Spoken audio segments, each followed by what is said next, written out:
Am I late or am I okay? You're good. We're good? Oh, wait, sorry. I'm gonna call this meeting of HR Business Services to ready for business at 4:41 p.m. today. So the first thing we have is a guest presentation from Marsh and McLean Agency for our commercial insurance renewal. And we have a representative here, Deanne Regal. Regal from Marsh and McLean. McLennan. What is it? McLennan. Yeah. Okay. Welcome. I just want to introduce that each year on August 1st, we have to do a claims renewal. Brett and Bart have taken the lead on the two main components of our insurance coverage, one which is the cyber liability and the other is our general liability. And this is a project each year, so even though this is, and I'm so excited to share the information now that I've seen the cost comparisons, but I just want to thank Brett and Bart for all the work they did. Dave Spooner and his team works on all of the inventories, and all of our transportation team does the work related to our inventory, related to our vehicles, and so there's a small army behind the scenes that make this work really, really well. So I'm going to turn it over to Dee to give an overview, and then we'll have a few closing comments that this will be coming to the regular school board meeting next week. This will be, but you won't be. And as we start that, we all want to recognize that this is CFO Kathy Erickson's last Human Resources Business Services meeting, and also her last official day on the job site. She's still on contract through, taking vacation through the end of the month. But thank you, Kathy, once again for everything that you've done for the district. It's been a huge shift in so many positive ways. So thank you. And good luck in your great new role as Director of Finance for the Minnesota Department of Education. Don't put your right on You guys are in trouble. We'll have a shining light on it. Right? I'll try to take that light off for a little while. I feel like we've had enough attention. We've had enough. Public schools. Anyway, Dee, thanks so much for being here. Sure. So I'm Deanne Regal. I am the account manager for ISD 709's insurance program. I've been on your insurance since 2017 as the account manager. I have too seen a lot of changes since Catherine has taken over the insurance program that I'm happy to share. Normally, Bob St. Arnold is here for this meeting, so this is my first one. So whatever questions you have, just fire away, and hopefully I can answer them all. What I'd like to start with is the premium summary that you have in front of you. I think just to do a broad overview, does everybody have that? So if you compare last year's premium to this year's premium, if you go, Oh, Dr. Kirby, yep. that's okay. Oh, yeah. Oh, sorry. So if we just go right to the meat of it and look at last year's premium versus this year's premium, the result is very favorable, exciting. I think Catherine is overjoyed. I am. And in part, you can see within these lines of coverage, some of them have gone up, obviously, but the big one that sticks out is the workers' compensation. The payrolls are up, even though we increased payrolls slightly. Your experience mod history has come down, I think, 38 points over last year. And I don't know if everybody's familiar with experience mod histories that are given, or experience modifications that are given out by the state of Minnesota, but it's directly related to losses. The loss that the district has goes into this formula. And in the past 5 years, you've always had a debit mod. So this is the first time in 5 years that the mod's been under 1.0, which gives you a credit instead of a debit. And this happens only by the hard work of the school district, the safety committee, following through, taking ownership, culture shift. Our MMA loss control department works closely with the safety committee here at the school district and with the insurance company with recommendations. I mean, we can recommend all we want, but if the school doesn't follow through, then you don't get results. And now we finally can see the fruits of your labor, so to speak. So had that not gone down, your premium would have gone up $92,000. So it is significant because it does cushion some of the other areas that have gone up. So overall, the pricing is pretty flat. The workers' comp is down. And then, of course, the cyber is going to kind of stick out like a sore thumb. But we still think it's a very, very good renewal. Most cyber premiums in this marketplace, due to ransomware claims and phishing claims with our other school districts, are going up almost 113%. I have some horrible claim examples I could give you, but I don't know if we have time for that. But we know that Beasley is a good partner. They've worked with Bart to improve controls in place with what he can, what is within his means, is what I'm trying to say. There are some things that we can do in the future to try to bring that down, that premium down a little bit. But for the most part, our MLG team, who concentrates on cyber, feels that this is an extremely competitive renewal. And based on what I've seen in our other school districts, this is a very competitive renewal, because it's only up, I think, 36%. Yeah. And just to add, we have the highest liability coverage we can get. That was one thing that member Trinka, as our former chair of this committee, had made sure that we took the highest level that we could take. And so Beasley has been a really good partner with us. We recognized a year ago when we went out on the market, we were worried that we weren't even gonna get covered.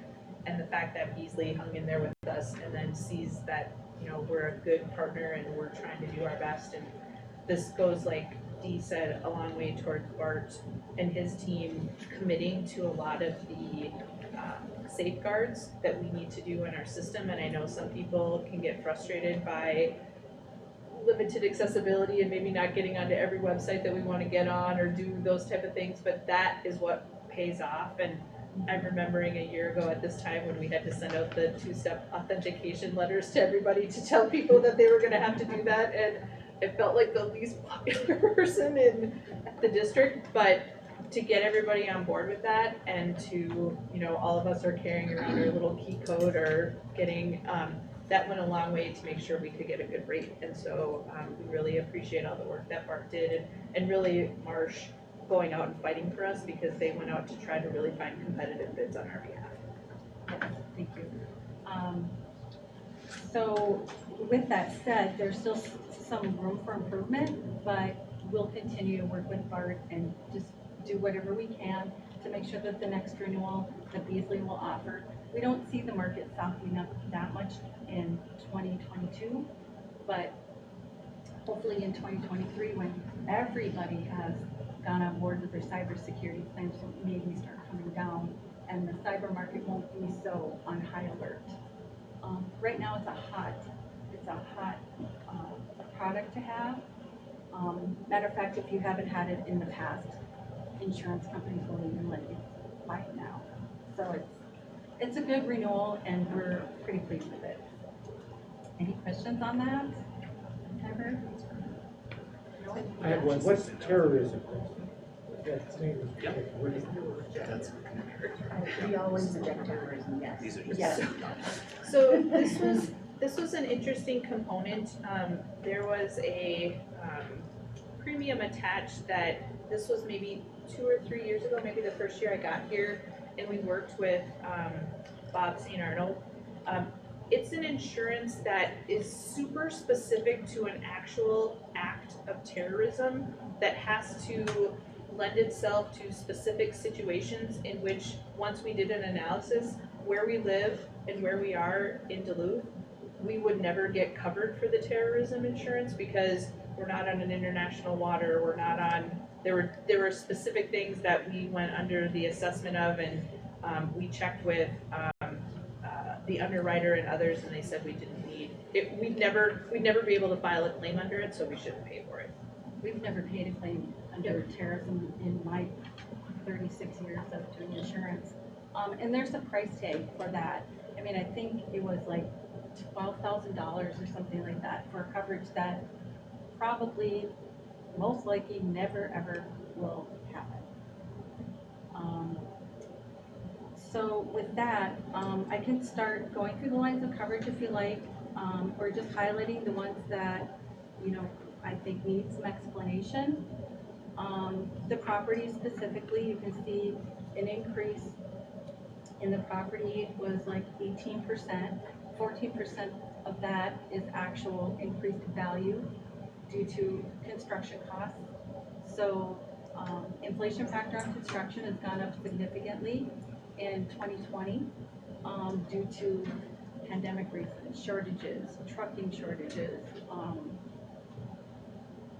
you name it, fuel prices.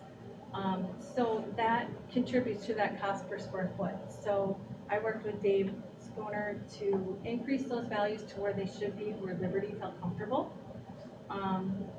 So the overall increase to the property was about 14%. That's what makes up that premium difference. Do we have any inland marine covered? I mean, where So- we're riding our boats. A lot of people, yeah, inland marine is just a strange way of stating coverage. It goes way back. But actually what it is anything that can be moved from building to building. So your skid steer, loaders, whatever, that's not actually in the building, it's called inland marine. And I probably should just change that description so people don't have. Do our swimming pools count? No. No, believe it or not, it has nothing to, it means like inland from marine versus ocean marine, so it's a whole thing. But that's what is covered under there, is your like equipment that we schedule. I think maybe there's a lawnmower in there and attachments, or I can't remember. Right. Oh, we're on property right now, right? Is that where we're at? Okay. Yep, so the crime was pretty flat, I don't know if we need to talk about that. I like to touch on the school leaders, you know, that's your professional liability for educators, that is your employment-related practices. With the pandemic, they've seen a rise in, I think it's called failure to educate. We've seen a rise in claims, so that took a little bit of a premium hit as well. The school district itself has some activity in the last 5 years on that line of coverage. So we were able to keep it still pretty, they wanted a 22% increase. And we were able to do, well, they wanted a 40% increase and we were able to do a 22%. So that is still a very favorable premium.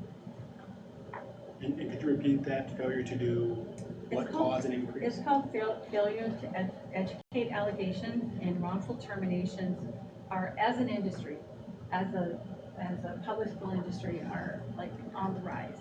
So insurance companies like Liberty and people that insure school districts are trying to, you know, rate for that premium or rate for those losses. So failure to educate, meaning the lack of training, professional development for employees, could that be considered? It would be failure to educate your students. So students that Oh, maybe they are, have failure to educate. yes, yes. So it I thought it could was be, failure to educate the employee on best practices or expectations. Okay. if that turned into an employment-related practices claim, then that would be defended. So the employment-related practices piece is for the employees, the professional liability would be for the students, to just simply kind of separate it. Even though maybe these claims aren't paid out to the actual people, just the allegation alone drives up defense costs. So, Thank you. And we did have one legal situation in the past 2 years that ended up in a settlement, so that isn't a factor. and see, the premium is pretty low, and when you think of defense costs, attorney fees, you know, that brings that loss ratio up, the lower your premium is. So it doesn't take much to get to $78,000, right, in defense costs. Thank you. The commercial auto, that stayed pretty flat. The industry for school districts, they originally wanted 10%. we were able to talk Liberty down to, I think it was 4%. And that line of coverage has had very minimal activity from the school district. It's been a good line of coverage. The umbrella, I think everybody knows what umbrella is, but the umbrella is a liability that goes over the top of your other liability policies. It does not go over cyber. Let me just be clear on that, because cyber is a liability coverage. It goes over your general liability, your sex abuse, your professional liability, your EPLI, and your auto liability. So it gives you an extra $5 million on top of all those underlying coverages. So if you were to have an auto claim, for instance, you have $1 million on the underlying, you have $5 million on the umbrella, that gives you $6 million in coverage. I think with that, I am open for questions. I kind of flew through that pretty fast, because I know that I only had 10 minutes. Does that umbrella, does that cover if, so we have our cyber insurance, would that umbrella then be available to us with our cyber insurance, or no, that It cyber is. insurance is totally separate? It is. Okay, It is separate. and then of the claims that you've paid out for cyber, is the insurance that we have, is it good? Would it protect us from having to put too much money outside of our insurance into recovering if we have a cyber attack? So, I think we have $500,000 coverage is the maximum that we have, and then we took the highest component piece. So we're set up as, We are set up with the highest coverage that okay, we were that's my allowed to question, I get. get, okay. right, so we have purchased as much as we can Okay. in this marketplace. You have $1 million of cyber coverage. And then you have a lot of supplements and $2 million, and there's $2 million limits in there as well. And it's broken out in so many pieces, that it's hard to just say a blanket statement, but. We bought the bonus coverage besides the underlying, we got everything. Good, okay. Right. That's my question. Is there we covered? Questions? Heaven forbids we would ever have an incident like is happening throughout the nation. Would this insurance cover us in cases of active shooters or? So specifically, if the school district were to be sued because of a failure to prevent an active shooter, you're talking about, that would go to your general liability. So that's like $1 million, and then your $5 million will go on top of that. So there's, that's a very large, very big concern. To buy more umbrella limits, you certainly could do that, but, you're talking additional premium, and we can visit that in. I appreciate that, thank you. And I'd just like to say thank you to Dee and her team, and again, our team here at the district who worked really hard on making sure that we have excellent coverage, but at the same time, making it affordable. I remember, I think the year before last was the first time it broke $1 million, because we had been like hovering close into the $800,000, $900,000, and we knew that things were, the markets were getting very tight, and as Dee just mentioned, on our behalf, they went back to the underwriters and the companies that they work with and said, can you do a little bit better? And they did. So we're filing this under It Can't Hurt to Ask, and so we really appreciate on your behalf, and I think the efforts of the district, the efforts of the teams of folks and our staff that work really hard prove that by having less claims that we're a good customer to have. So if we can keep doing that, I think we can hopefully keep this managed well from a financial standpoint. And again, I just want to thank our teams, and Marsh has been so responsive when we have lots of questions. I know Brett hasn't been here that long, but he's had a lot of phone calls with our friends at Marsh McLennan, and you know, from the child who falls off a swing set, to a traffic accident, to, a natural disaster, they're the ones who get our phone calls, and they are always so responsive. We're very fortunate, so we appreciate all the work you guys have done, so thank you so much. Thank you. Thank you. Thank you. Thank you.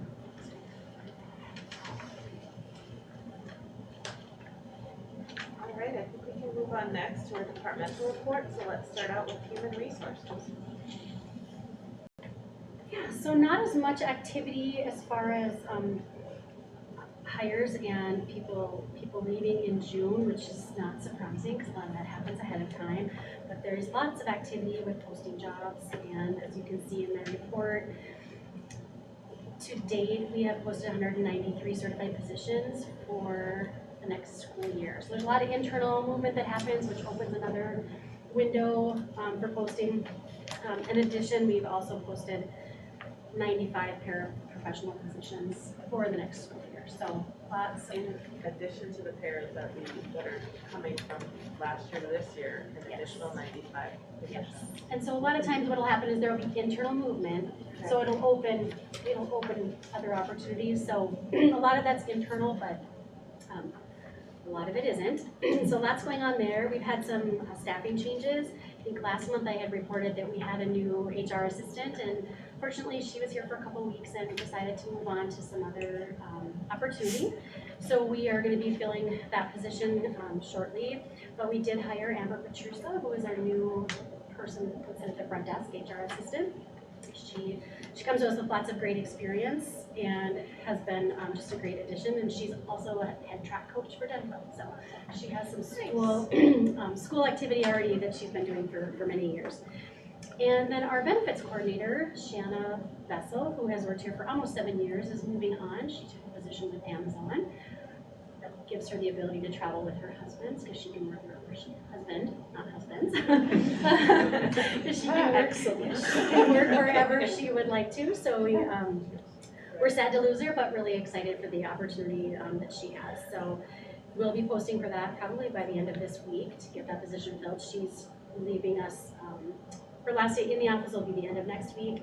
And then Kate Elling, who's the HR manager, has served in that role before. So between her and I, we'll cover that position until we can get it filled and someone kind of up to speed in that position. Is it a busy time for benefits right now? There's a lot of COBRA stuff still happening from the summer, but we do have an HR assistant that supports the benefits, so I think we'll be fine. It's really just getting somebody on board so that as we get into this new school year and that kind of thing, that we have somebody that's able to move through it. Let's see. Contract negotiations, you'll see on the board packet. We will have 3 agreements coming forward this time. The clerical from last time that they hadn't yet had a chance to vote, so that will be here. And then we also settled the Executive Employees Association and the DOEA, the Duluth District-wide Instructional Administrators Association. They'll all come on the agenda for next week. And then that leaves 1 contract left out of 11 to be settled for the 21-23 years, and that is actually going to mediation later in July here. So we'll have hopefully opportunity to vote on something in August if that mediation is successful. I have a question on the positions that are open at the middle school teachers. It says 35, is that really 35, but it's missing a parenthesis, so I'm wondering if the 3 is supposed to be a parenthesis. I'm hoping. That's a lot of I was thinking the same thing. Like, that's a lot of middle school teachers. Let me check for you. While you're checking, I just wanted to comment. I've heard feedback from several leads of other bargaining units about feedback that they're receiving about Teresa and her negotiations, and they're finding it to be a pleasant, engaging experience where people feel respected and heard, and it's, you know, we strive for that, but to hear that from leads of bargaining units is really feather, and not to just get things done in a way that's responsible financially for the district, but also to hear positive things like that is really good. And then, does anybody want to speak about the teachers on call How's that going? Are we anywhere in that? So the teachers on call contract, you will see on the board agenda, the, for next week. For the big school board meeting? Yes. Okay. So, I mean, I guess I can answer some questions for you. I know John sent out an update in his report on Sunday, which pretty much captures a lot of the information.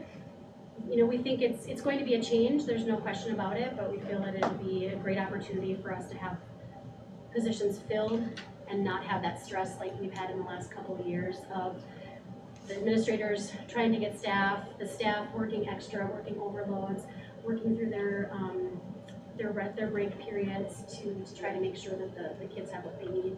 So we're really hoping that this will be a good opportunity for us to have it managed somewhere else where they can really devote the time and the recruitment and the efforts and try to pull in those subs from around the area and beyond. We don't have any commitment necessarily to this, so you know we want to see how it goes, and we have really good response. We've reached out to the other larger schools at Lakeville, Bemidji. There's one other that we called, and they've all said we don't know how we did it without them. So there's been a lot of positive. You know, there are a few different things that will happen, so we'll have to do some training for our staff, just because I think there's been a lot of, oh, we know this person and let's get them, and then they put them in kind of after the fact. Yeah. So it'll be a little bit different. We'll have more systematic, but I think it'll be a good move. I have a question on that. Will the substitutes still be ISD 709 employees, or will they be teacher on call? It'll be teacher on call employees. So as a school board member that would be in the subsystem, I would be a teacher on call employee, and so then that money doesn't count towards the $8,000 limit that school board members can receive from working within a district that they serve on. That's a great question. That's a great question, Alana. That's a Thanks. And it policy. applies to a couple of, several years. Good question. So, I mean, that's obviously, it needs to be worked out, I guess. That's a TRA, the 8,000, is that a TRA threshold? No, it's a state law. State Oh, statute. a state statute. Did they up that from 8,000? They were going, I don't know if it ever got passed. It would be good news if we can work more than $8,000 worth. I'm just saying. Yeah, I can check into that. And then I was gonna say something else. And are we looking at our substitute pool for the paras as well? Yes, so they do para and certified. That's great. So are we going to send letters out to our known substitutes? Or are they gonna automatically be transferred to teachers on call? I mean, how's that transition? So Teachers on Call works with us to notify anybody that's on our current sub list, and they would have to go through a hiring process through Teachers on Call and then a short training. But it sounds like it's a pretty seamless process, but we'll make sure that there's lots of communication and be able to answer any questions that they have. And the system they use will be the same, so it's still our frontline system, it's just managed by Teachers on Call. So we'll still be able to access the information and see it, and they'll get called just like they would. But they might have a little more follow-up because they'll have a person dedicated to our account that will do that. And do retired teachers get any special benefits being subs? And like, I know some of them only wanna sub at certain buildings and that kind of stuff. Is that something possible? They'll still have the opportunity to say what their desires would be and where they're willing. So there's still the opportunity to, I only want to work at these buildings, absolutely. And they can certainly say no if there's something that gets, they'll be able to filter those responses just like we do now. And then does this decrease workload for your staff, for you? Does it help? Yes? Okay, good. Yeah, well, I think it decreases workload, but it also enhances the services that can be provided. Yeah. So, you know, we were able to do this past year, you know, a little bit of calling out and outreach, but they will have that dedicated full time to doing it and recruitment, and especially for the paraprofessionals, that's always been a struggle. That's great. I'm very excited about this. I think there was just an article on NPR about the Minnesota Teacher of the Year, the 2020. She resigned from teaching. She's done teaching, and we read the article. A lot of it had to do a lot of the extra work that was put on teachers because people were sick and then not getting their prep times. All these things that we're seeing, forcing teachers out of the system, so I'm really happy that maybe this is a small step to help. Can I ask a question? If there weren't subs available or willing before, why are there now going to be more through this? So what the teachers on call have kind of expressed to us is that they do some deeper recruitment and they might pull from beyond the area that we would normally pull from. And I think, though, at least for me coming into the school new, I didn't know what a paraprofessional was, having not had a background in school. And I'm not sure that we do a great job of getting that word out there to people to understand what this work is. And by having the additional support, they will be able to do those outreach to job fairs and to work with Minnesota Workforce about what does a paraprofessional job look like. So I think they just have a bigger, broader scope to be able to pull in people because they can educate better. And they also have other resources. Maybe they have some clients that work between here and the range, and they can say, hey, we also have, Duluth has a strong need for it. And so they have a larger network that they already have of staff to be able to pull from. I think that there are some training supports and things that they do, not that we couldn't do that, but I think they're a little bit more systemically focused on making sure that the subs are well trained. It sounded in some ways too good to be true, so we did a lot of research. Teresa talked to a number of districts. I spoke with somebody from one of the larger metros, and their HR director said the primary reason that the district moved to teachers on call was due to their ability to more effectively recruit, train, and manage the increasingly high daily need for subs. Prior to teachers on call, the district's ability to fill daily subs averaged less than 50%. Over the last several years prior to the pandemic, the district substitute fill rate averaged above 90%. So they went from below 50 to above 90. Simone also had some experience in previous districts with teachers on call in her role there and felt that it was a very favorable experience as well. Yes, he was for us. And just to clarify, the board members' right to employment actually did change this last legislative session to $20,000 threshold. So on top of, I don't think it will be covered because it really does clearly state employment versus contract. So, but in addition to that, if you were continuing to work as a contracted, as an employee, it's $20,000. So that did actually get approved in this past legislative session. Is substitute pay increased with this, or is it the same? How is that? We set the rate, so at this point, we have not decided to increase it, but we give the rates to them and then that's how they pay, based on the rates we set. They charge a premium though because they have to pay all the benefits and then also they have to get paid. So there's the rate plus the fee base, which is 30%. Yes. So whatever we pay to that person, there's a 30% fee base on top of that. We also have a relatively strong ability to pull out of the agreement if it's not functioning in the way that we hope it does. There's always sometimes a little bit of a implementation gap as you're trying something new, but if it was not working for us or if we weren't seeing those success rates, we could revert back to our old system even within the next school year. Our capacity is probably maxed out, and I think we can unload some of this. If we could have the fill rates anywhere near where they're talking about, that would greatly decrease the stress and anxiety of not just our teachers, but our principals, and even, I would say that was probably one of the biggest issues for us in the past year was not the weather, but the lack of substitutes.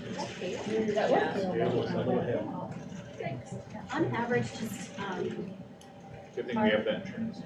on average, our fill rate was less than 40% last year. Less than what, 40? 40. Is that for paras and for secondary? Yes. Or does it differ between the teachers and the paras? Yes. Paras is pretty Yeah, close to Paris was zero. a little, Paris was really difficult, but, you know, even so, we were able to get them. We had a lot of vacant positions, so I mean, that was probably less for teachers, but, or a little bit more for teachers, but still averaging under 40. think one of the things that will really play into is the data that will come out of this from an analysis standpoint, because ultimately, these are positions that are in competition with all of the other market rate positions, not necessarily educators, especially the paraprofessionals and others. And it may be that we have to go back and look at, you know, what positions are we attempting to fill and what are those rates that are associated with those, and then making some accommodations rather than just saying we can or can't fill the positions. I will say the northeastern Minnesota regional market is very different than the Twin Cities market, so I don't think it's necessarily apples to apples comparison, because we're struggling, just in Duluth generally, to fill positions in every capacity, not just education. Holy moly! All right, any other questions? All right, And if I could just add, Brett, could you be sure to add placeholder for, I don't think it's on our current agenda, for the teachers on call contracts. And then also, what I don't see on here, and we were gonna talk about this, is just a placeholder for the SRO contract under recommended resolutions. We are not finalized in that yet, so it may not come to the board, but we have a hope that we may be able to finally get some resolution on that this week, so. And I guess as long as we're talking about the agenda, I don't see the clerical bargaining unit. The other three resolutions on here for the other three bargaining units that are to come forward. I see them under recommended resolutions. Those are the two that need correction. Oh, clerical. Okay, I don't, They just weren't you're together. on the public one. Yeah. Yeah, okay. I have a question actually about, the 24 pay periods that, we're not able to implement, that you notified us. My question is related to the contracts, knowing that, can any of the bargaining units, tell us that we're not following their contract down that? No, because in the contract it says on July 1st, 2022, or any July 1st thereafter, Okay. and that we would give 2 months notice. So we did, it was maybe May, we did reach out to all the bargaining units and ask if we could just get an MOU to move forward so that we could start July 1 of this year, but we did not get an agreement from all 11, so will that be next year? Or, yes. I mean, hopefully, and I would expect in mediation, because 10 of the bargaining units have agreed with it, that we will get it from the 11th bargaining unit. okay. So yes, it would be next year. Okay. Other questions? All right, thank you, Eric. Now we can move on to business services. Great. I do not have a finance topic for this month, because I knew this was gonna be a tight timeline agenda, but I just did want to share that Simone and her team will be building in the budget that was approved last month by the school board, so that will be rolling into our system so that people are aware of that and moving forward. That's a big step for being able to purchase things and get things ready for the start of the school year, so we appreciate all the hard work that was done there. I know that overall, we've had some great discussions in our cabinet level, at our director's level, phasing into ESSER and making sure that with all of the different active ESSER, and we've had great conversations at the board level and at our budget committee of the whole meetings, but this is gonna really be from this point forward, and I will be cheering on the district from looking at the outside in to really be thoughtful about the phase out of ESSER, because there's some really important decisions and strategies that we're gonna have to work on as a district to make sure that as we're going back to the old budget without the influx of all those extra funds, and we had a great discussion this morning even about priorities and how we're gonna work towards looking at that. So I guess I'll just say that as a hope for the district, that we continue to be looking at what the operational budget is prior to ESSER, what it used to be, how we've managed all those funds, and now as we're phasing our way out of that, what do those priorities look like, and will things change because there's things that we may want to embed into the system, and what are those things that are the trade-offs for making sure that we can go back to that viable budget that we had in the past. So just a lot to think about, and but making sure, and Simone has all the lists of all the different ESSER pots that we have, and making sure that we manage those well, and working with our team, so I appreciate that. Do you want me just to quick go through the rest of the Yeah, reports? let's do it, yep. Okay, so we do not actually have an enrollment report this month because we got our June report last month from CADRE. We continue to finalize enrollment through MARS, so through the next 6 months. We'll be doing updates from last year. If you remember, from an enrollment standpoint, we have to, in coordination with every other district in Minnesota, every student can only be recorded once per day. And so right now we go through the process of matching off who we've recorded on our system versus every other district in the state. And those crashing records are the things that we resolve now for the next several months. And that happens common, and I can tell you that CADRE Little, you're not gonna find a better defender of MARS files on behalf of Duluth Public Schools than you will CADRE. She fights for every ADM that we need. So she does an excellent job. Again, we looked at last month, we're just shy of 8,000 students.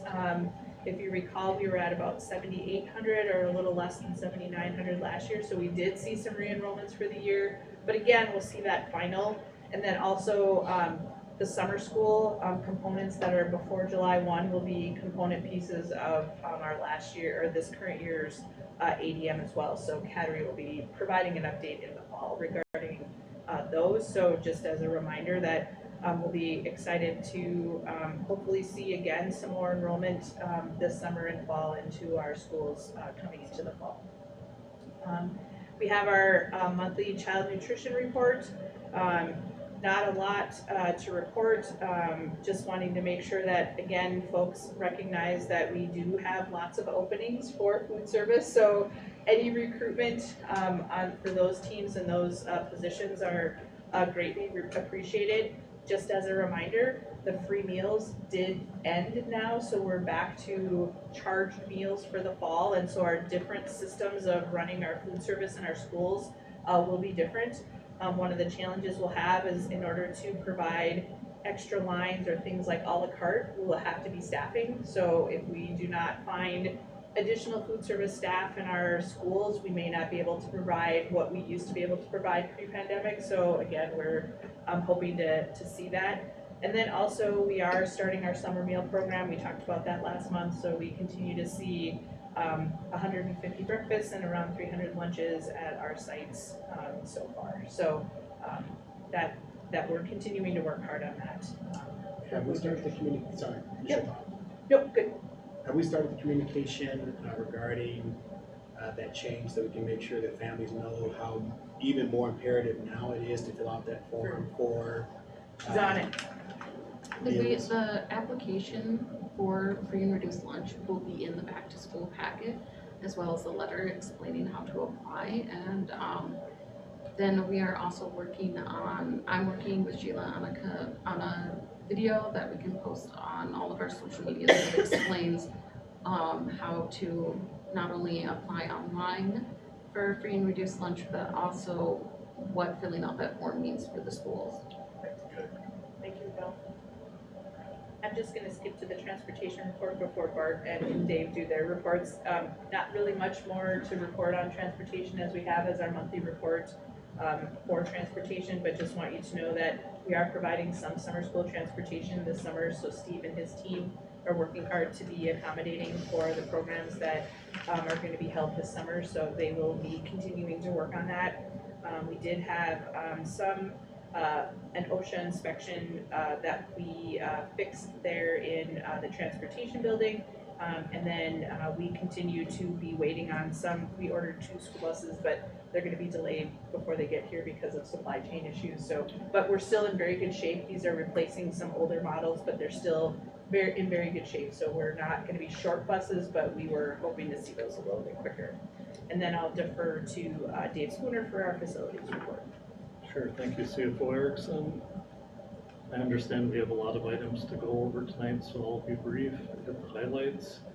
We completed 241 work orders in June. We have 192 that are open in our capital construction. Denfeld Tower work is still progressing well. It's a really difficult project.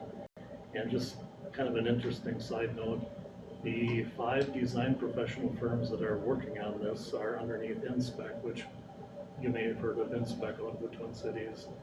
They're submitting this project for a national competition for the difficulty of the work that they're doing. Go Denville. And par for the course, this week we learned that the mounting rods and bolts that are holding the clock faces are actually failing. So now we have to figure that out before clock faces. So it's been a challenge, but we're doing good. It's progressing. The Congdon Park window replacement project it was half done when I wrote this report. It's better than that. It's probably 65%. And that's going well. Myers Wilkins, we had a small roof section that we completed. And the new Denfeld sped bathroom is, the demo has started, that's underway. We are working with a bonding agent on the PSS track lane 1 bonding issue. I'm gathering documents for them right now. Work is ongoing in the existing facilities building, which is close to complete for on the hill construction, and the site and utility work is well underway. The new DSC and transportation building and the footing and foundations are in. Under building operations, staff have been just awesome. We're roughly 15 vacancies down, but they're doing a great job of keeping the buildings clean that are being used, as well as cleaning buildings in areas that aren't being used for the summer. Gym floor refinishing is starting this week. We've got a 2-person crew taking care of most of the gym floors, and buildings continue to deep clean the classrooms, shampoo carpets, clean desks, and any other rooms in the school buildings. Under health and safety, the playground inspections were completed by Matt. Repairs will be conducted over the summer. We had some radio signal issues in Lowell, and we've ordered a repeater for that building. It's kind of a long oblong shaped building, so we had difficulty communicating with radios, and we're taking care of that. As Kathy mentioned, we did have an inspection by OSHA, and OSHA had not been here for 30 years, so it was just a kind of a courtesy, we haven't seen you in a long time visit. And they picked random buildings, and we did come up with 2 ERTK, or employee right to know citations, and a railing citation, and I need to look what the other one was.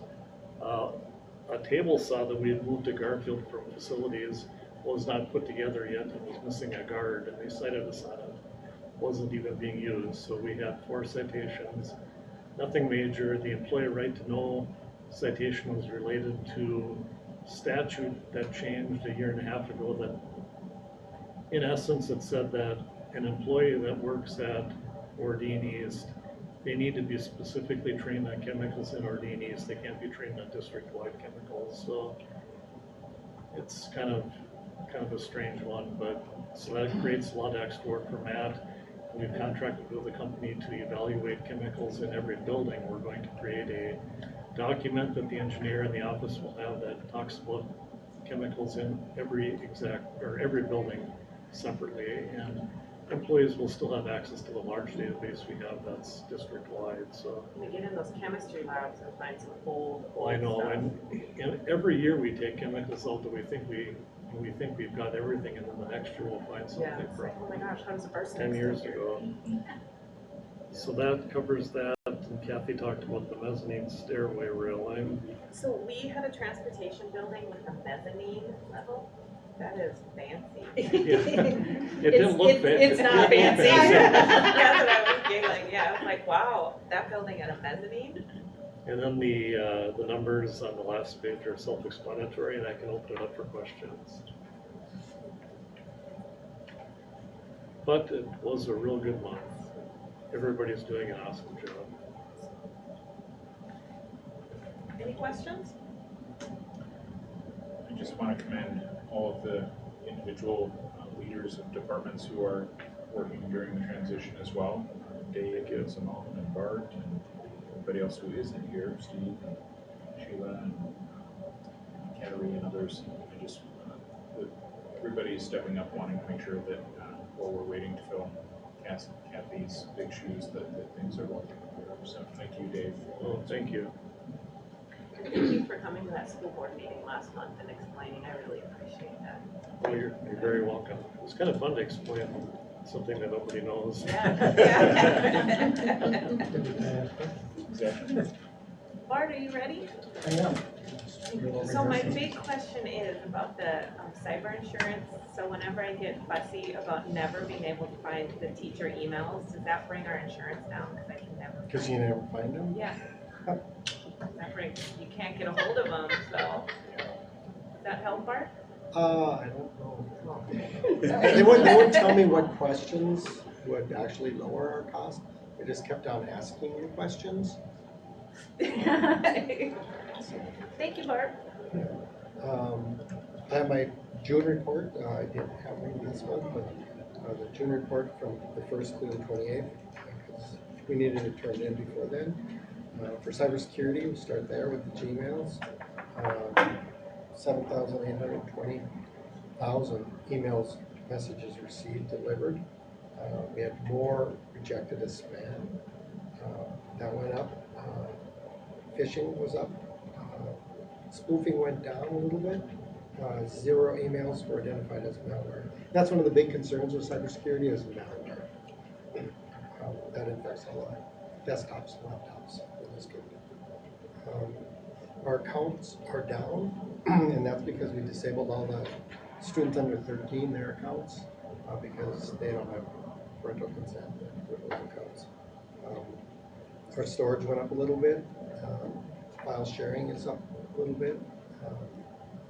Suspicious logins were down, which is good. Failed user login attempts was up a little bit. The data loss prevention was at 12 that were blocked in Google. And that's looking at credit cards, Social Security, student records. The E-rate bids, RFPs, we have none out at this time, but in the near future, we're gonna have to go out for our phone services. Currently it's Nextera. We're gonna have to go out for our data center co-location services, which is currently in Volta, which they're actually right behind us as well. And then we're gonna have to go out for our E-rate switches district-wide. So that'll be replacing pretty much all of our switches district-wide.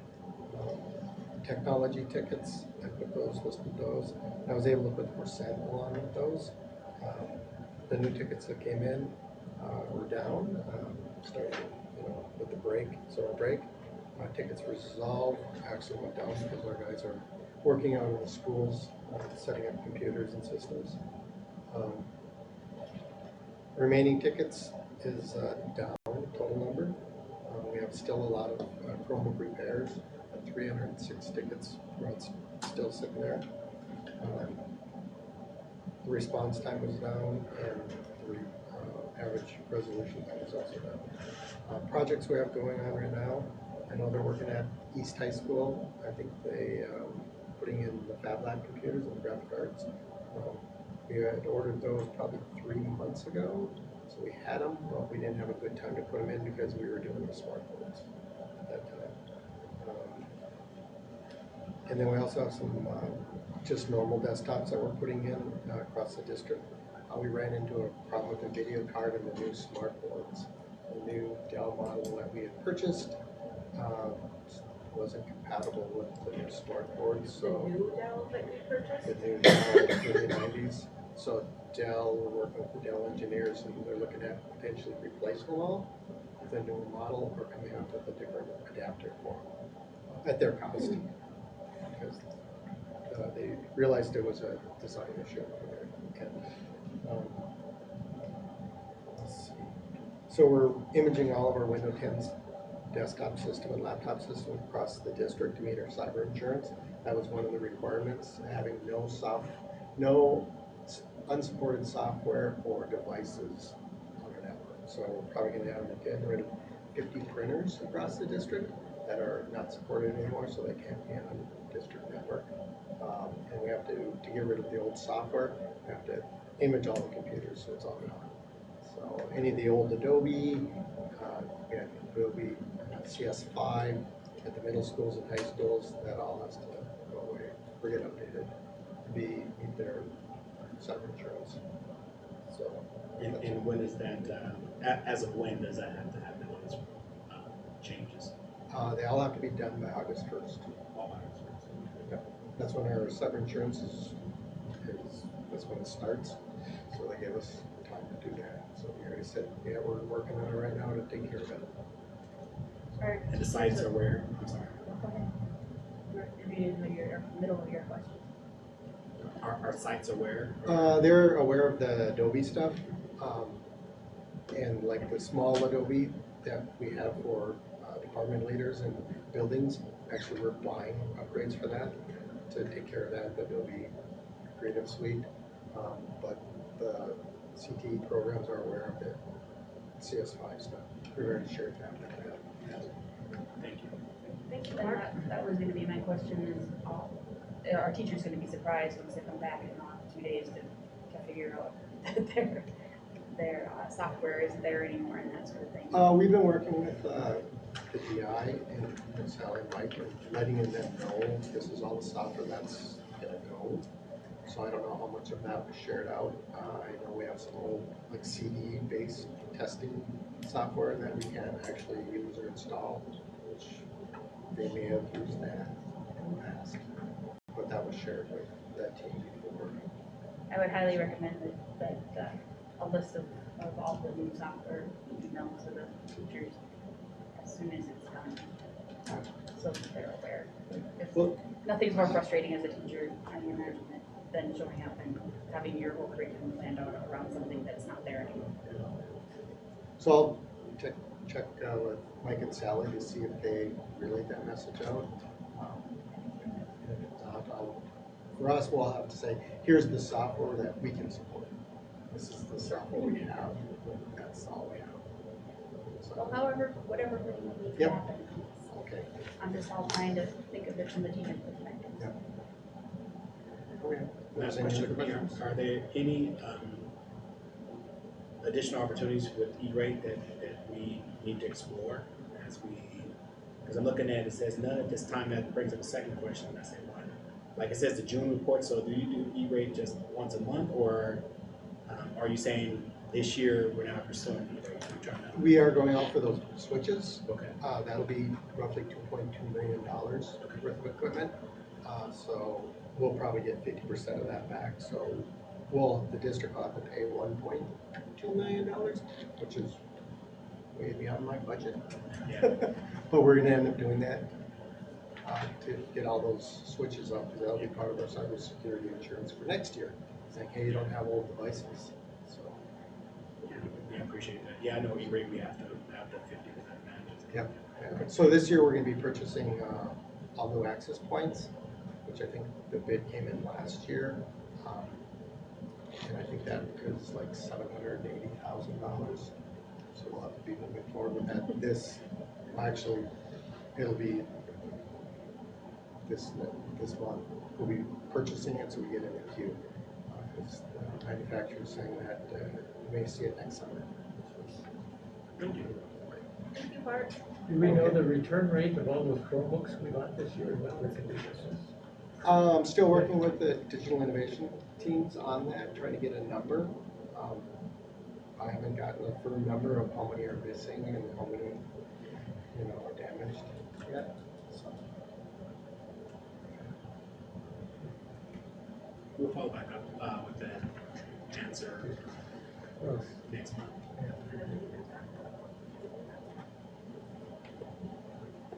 Thank you, thank you. Bart. Thank you, Bart. I appreciate all the work you did for our cybersecurity Oh, insurance. thank you. too. Yeah, we went back and Weeks. forth quite a bit. Weeks of work Yeah, on that. that's a big deal, so I appreciate that. All right, next we move into recommended resolutions, and we have the NCBAA bargaining agreement. We'll vote on this at the big school board meeting.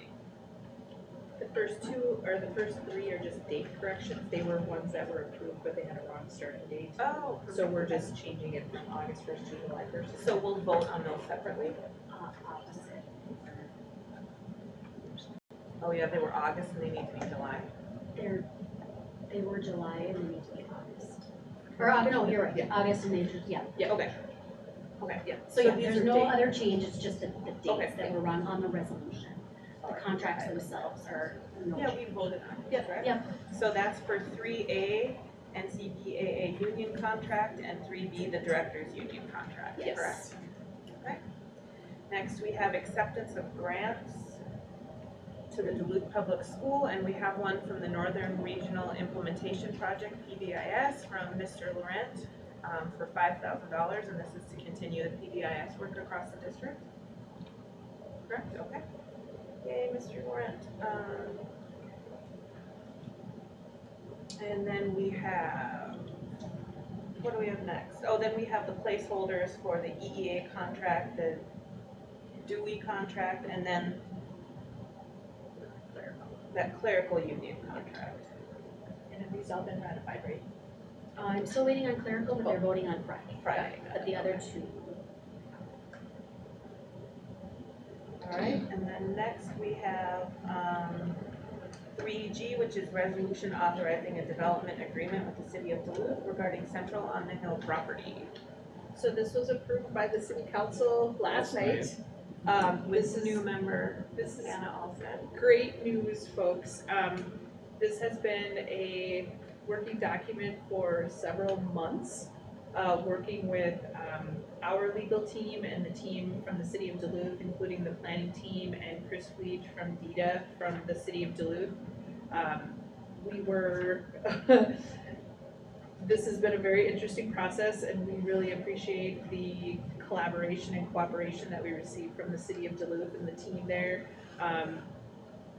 We're a fellow municipality, so we're different than a private developer, and I think getting past some of the initial differences of how they might work with a private developer versus working with a fellow municipality. Many of the things that are in the development agreement have already been completed by the time we got to the development agreement, so we were able to streamline a lot of the different pieces to move forward. And what this development agreement does is it just outlines our responsibilities and the city of Duluth's responsibilities of the things we need to complete to work on our campus. And so we feel with our work from our construction consultants and our project managers and our legal team, including Bob Toffey from Freiberger, that this was a great document for us to put together. So we are recommending that this move forward by the school board, since we already have the approval by the city council. And then this is what will then be a component piece of hopefully an upcoming purchase agreement. So this is what we were waiting on to allow for a potential purchase agreement to move forward with a potential developer. They needed to see what they're ultimately gonna be responsible for, because this outlines the whole project, the whole campus, and then when we are done with our part, then those pieces kind of end, and then the new developer would have to take on some responsibility. I have a question. On the development agreement, just a clarification. An acronym is used and I don't know what it is. It's the fourth whereas on the first page. And it says, whereas developer plans to sell the third-party development property to an entity which may construct at a future date UDC compliant developments. What's Uniform UDC? Development Code.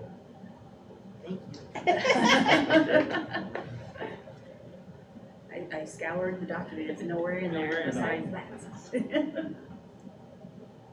So this is big deal. This is a big deal, and this is a unanimous recommendation from our facilities team and management team that this be moved forward as an approval.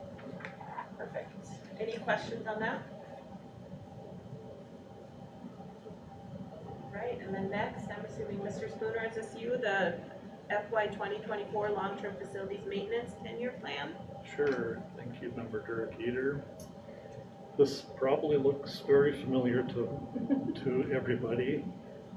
This is the FY24 long-term facilities maintenance, and it's important to note, and I always say this, that it's a fluid document. It changes, it could be tomorrow, or it could be 2 months, or it could be a year from now. It's a best estimate that I can put together of what we're going to do for the next 10 years, but primarily it's the next 1 year. It's kind of amending adopting, amending, and proposing what we're going to do for the existing, the current, and the future year. So I'm not sure if I need to read every page of the document. I think I'll skip to, Was this last year when did we still have Hawks last year and we had to include that in our tenure? Correct. So this year we do not, we do correct? not. But do we have to worry about Central on the Hill that will come off then hopefully eventually? Right. Okay. So I don't know if everybody wants me to read it word for word. Are there major changes? Anything we should be? Some of the highlights are the current replacement value of our property, I'll just call it district's property, and it fits with our insurance meeting that we had, our discussion earlier, is roughly $675 million.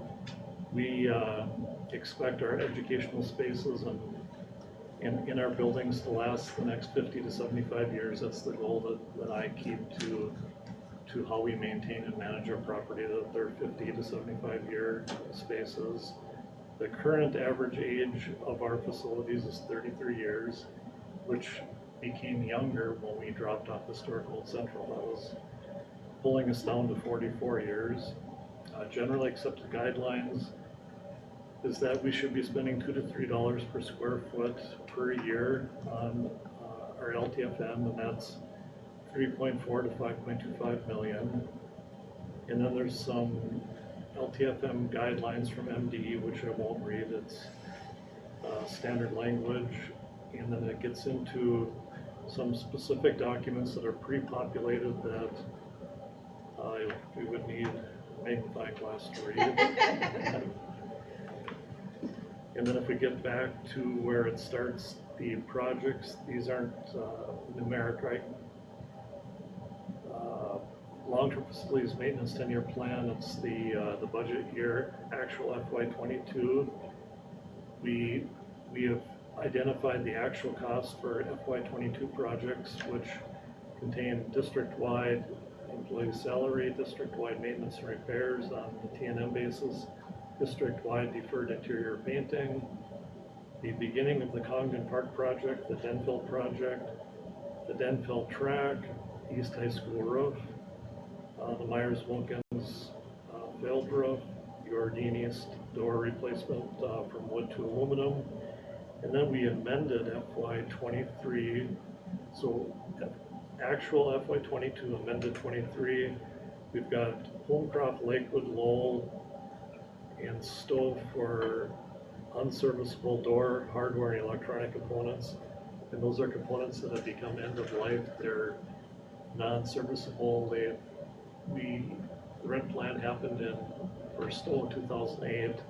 So we're getting to the end of life of electronic components in some of the first buildings in the red plan. Again, you'll see Congdon for the window project, and that the 331,164 is what was it, or will be expended this year, and that'll complete that project. Again, we've got the track because that's not resolved. We've got the clock tower at 635,000 for amended FY23. And then highlighted in green, that's the current board approval year. And this is all we're approving is the FY24 highlighted in green projects. And they're, again, the district-wide compliant employee salary and benefits, compliant LTFM, T&M repairs, district-wide deferred interior painting, interior finishes of stoves. So we are roughly 15 years into the interior finishes before we've painted the first building in its entirety. We've got the Congdon Park playground and surrounding play surfaces. Congdon Park was the only building in the red plan that did not get a new playground, so they're the last building since 2008 to have their playground updated. And that's on the docket for 24. And then we'll still be into the clock tower at Denville, and then Garfield exterior masonry repair, and then their Ordine East Middle School turf replacement. and that comes to 4.11 million. And budget years 25 to 32 are basically placeholders. They're fluid, and we really don't have to worry about going through those items. We have a correlating list of projects that are going to be funded by the bond that we sold starting in FY25. And each year, so FY24 next year, I'll bring a list of projects that will be done the subsequent year out of bonds. So we'll have LTFM levy, and we'll have short-term bond sale projects. And I'm not sure if CFO Erickson wants to describe the difference between how we're going to do that.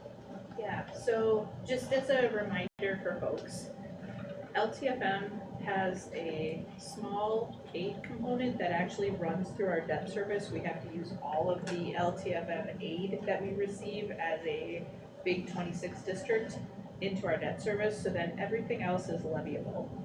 And I will say that before COVID and before supply chain issues, the district worked really hard to match the project year with the levy year, so everything was fairly stable and predictable.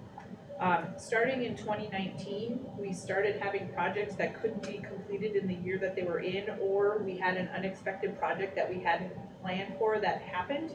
And so that causes our project year dollars to not match our levy certification.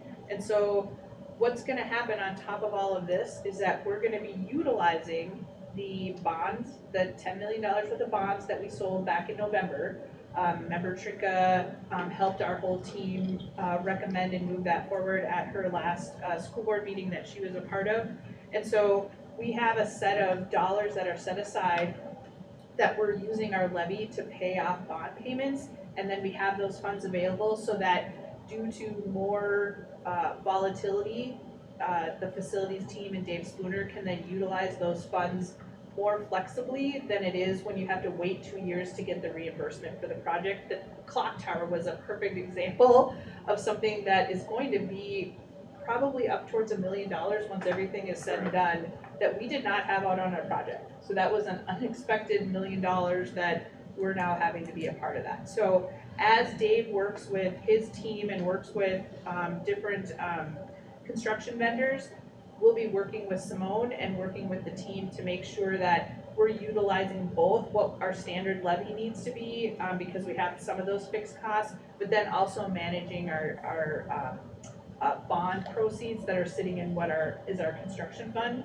Mike Hoheisel from Baird is also the manager who helps us from a financial perspective to make sure that we're following all of those correctly. So he'll be working, and we talked on the phone last week 2 different times with him to make sure we understood what was happening. Because if you recall, the Congdon windows were over $1 million project that is going to cause a giant levy adjustment this year. So we did all the decisions a year ago knowing that was coming, so that some of the timing issues on the levy are just to stabilize the levy, not necessarily from a cash flow perspective. I know that gets a little complicated, but we built everything in LTFM and the bond sale to keep our levy and the taxpayers stable. So that was the purpose behind all those things. So Dave will be working with Simone and Mike Hoheisel each time a project comes up, or as he's planning in the subsequent years, to make sure that the levy stays stable and we have the bond proceeds. So some years there might be more bond, sometimes there might be more levy, depending on those adjustments starting to flesh out. And Kathy mentioned 2019, but actually 2015 I had a great plan 7 years ago, and then we got into Rockridge and renovated that building, and that threw my whole plan out the window for 7 years. And I'm finally catching up. It'll be good in a year. So, and did you say it's pretty much starting at FY 26 that we're kind of starting? 25 that we're starting to. It'll be blended bond, Okay. LTFM. Okay. And know that there has been a lot of work, there's a lot of record keeping, and between Dave and Mike Hoheisel and Simone, they will know all of the different component pieces and which buckets they're gonna fall out of. Perfect. I've got 7 years of bond projects in my notes that every year I'll bring the next year of bond projects to the board, but we do have a lot of projects already established that qualify and will fit with the bond So we're pre-planning, but we really don't know exactly till that year. Each year will be different. Looking through all 10 years, knowing that it's fluid and flexible and that sort of thing, I don't see any general maintenance stuff like roofs or, things like that that are gonna start coming of age. Is that part of the bond payments, There or will be. where is that gonna fit in this? Because I don't wanna defer it again. Every roof that we have, right, finishing Myers Vulcans, we have every roof has a 30-year warranty, and that started in 2008. So with a 30-year warranty, I think they'll go 35, 40. So we won't see a roof till 2038, 2040, 2042. But We could have a other- damage or a failure of For sure. some type. But our building envelopes we've worked really hard, and I think we are in great shape. We'll see some window projects come up, maybe some tuck pointing, but So we're not gonna have to defer maintenance. That's the goal, is not to defer anything. not unless we have some crisis where something major happens and burns through a lot of money. Fingers crossed. Every maintenance project is called deferred maintenance because we've deferred it to the point that we are doing it, but Well, I like to hear that. We're not gonna put it off this. no. Are there any other questions? Thank you, Mr. Spooner. You're welcome. I appreciate it. Thank you. Next, we have the FY '23 commercial insurance renewal. We had a presentation on that earlier, so I think we're comfortable. Anybody have any questions? Okay, all right. And then next, we have the HR staffing report. That will be on the consent agenda. And our financial report will be provided after the audit is done. Next, we have fundraisers, and we have something from Congdon Park Elementary School. They got some spiritware, got a little cash back for some spiritware, so that's great. Next, we have bids, RFPs, and quotes, and the first big one we have is the bid 1306 for Central High School demolition. That, we had really a great turnout, and we have just an unbelievably great result. We had 7 bidders. When we had the pre-bid meeting, we had 9 firms walk through the building, and we thought, wow, this is great. And actually 7 of them bid. Bids range from a little over 2.8 million to slightly over 800,000. So a $2 million swing. And the bid that I'm bringing to you is with Light Company. We've worked with them, they're comfortable with the bid, they know they can do it. And I'm overjoyed that we're at 810,000, I think. It's That's gonna save us $2 million Yeah. potentially, if you went from the worst to the best. so we keep that. That's awesome. We've got the company we wanted and was competitive. Yeah. And just so folks know that, they're leveraged a little bit because they're doing Right. projects in the neighborhood, they're a project on the hill, they're already one of our bidders on another component piece of this. And 2, I think they really value the relationship that they have with Duluth Public Schools. We did double check with them, the number was like, I might have teared up a little bit that I was so happy.